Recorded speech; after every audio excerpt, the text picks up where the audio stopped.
Hi everyone, hope you're well. Welcome to Proverbs 27.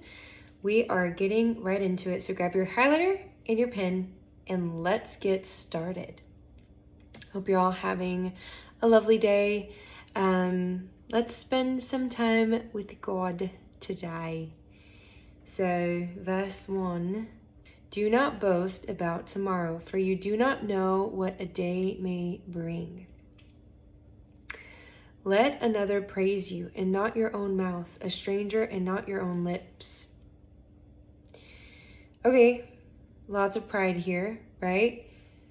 We make all these plans. I've been here so many times where God's just been like, you do not know tomorrow.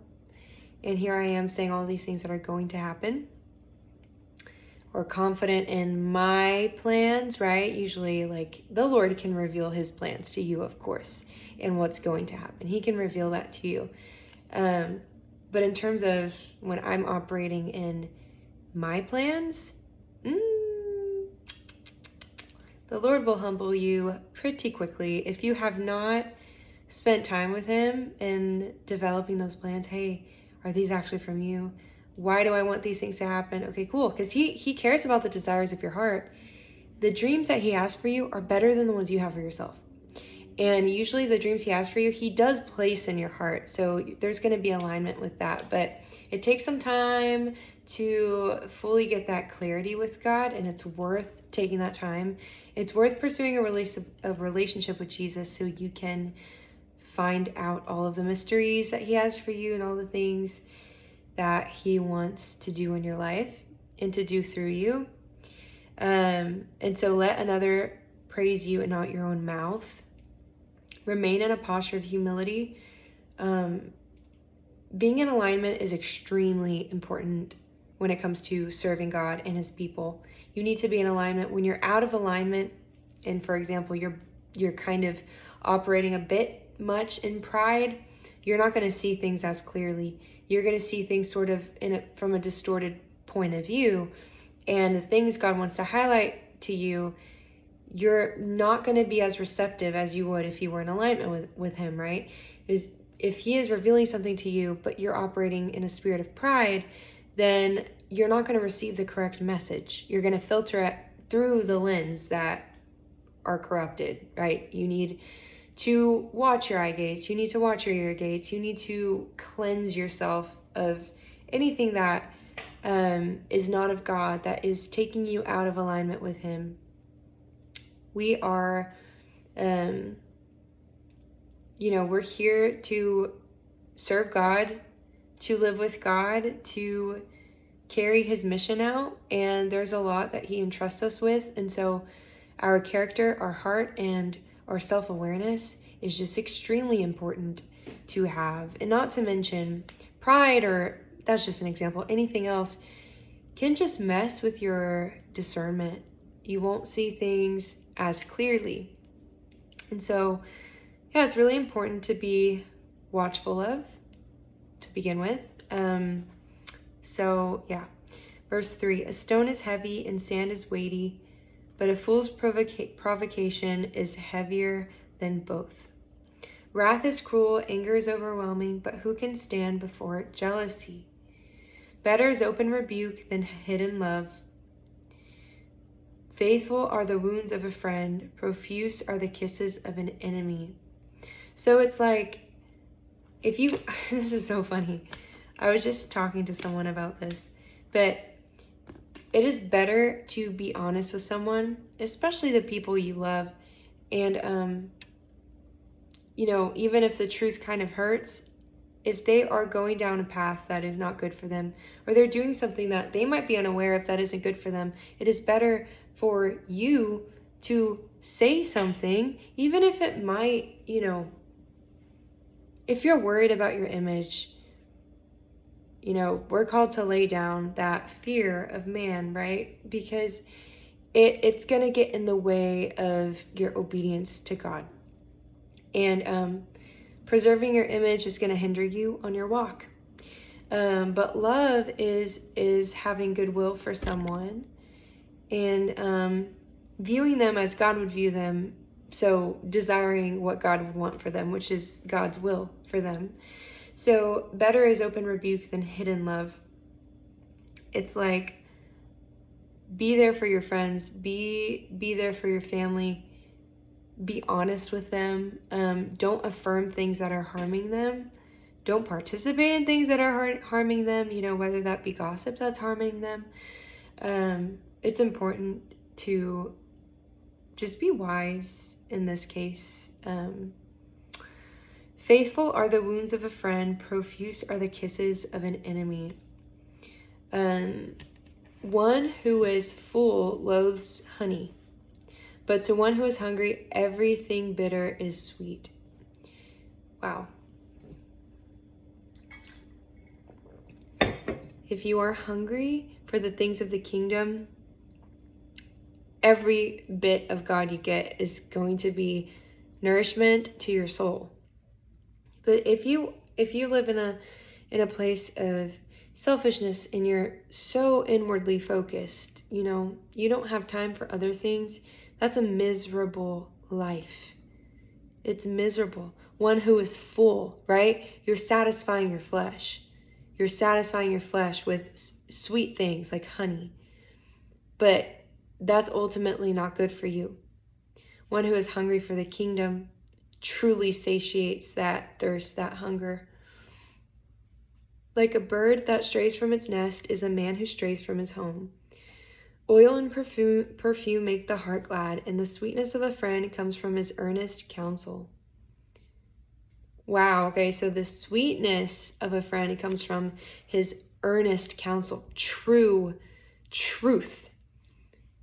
You are a good friend if you are honest with your friend, right? Don't affirm them in their sin. Don't provoke them to sin. Don't create situations that are unhealthy.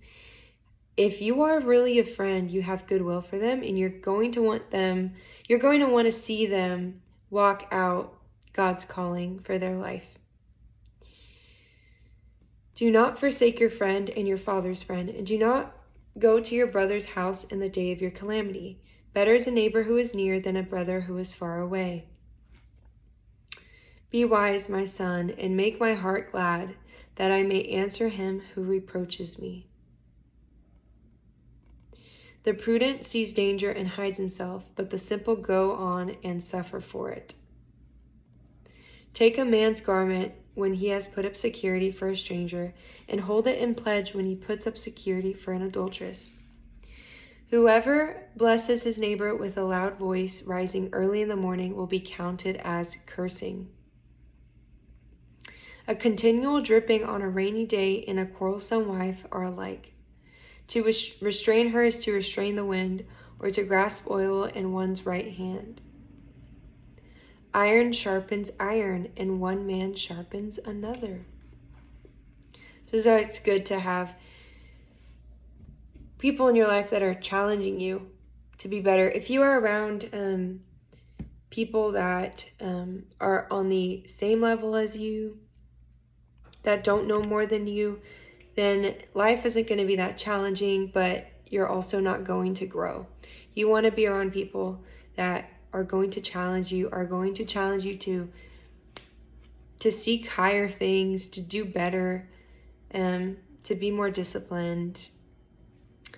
Verse 18, whoever tends a fig tree will eat its fruit, and he who guards his master will be honored.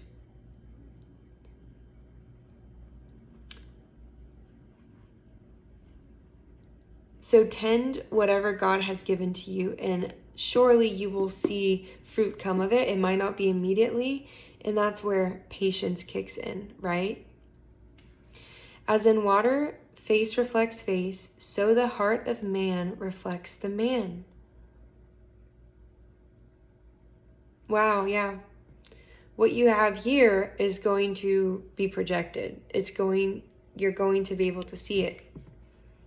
So you need to protect your heart, right? Everything comes from the heart. Everything flows out of the heart. So you need to be very watchful of what you're allowing yourself to experience and see and feel. Yeah. Sheol and Abaddon are never satisfied, and never satisfied are the eyes of man. Without God, we're always searching. We're always hungry. We're always on the hunt for something or something better. We're always trying to upgrade. We're always trying to move. We're always moving, but never in the right direction. So it is good to,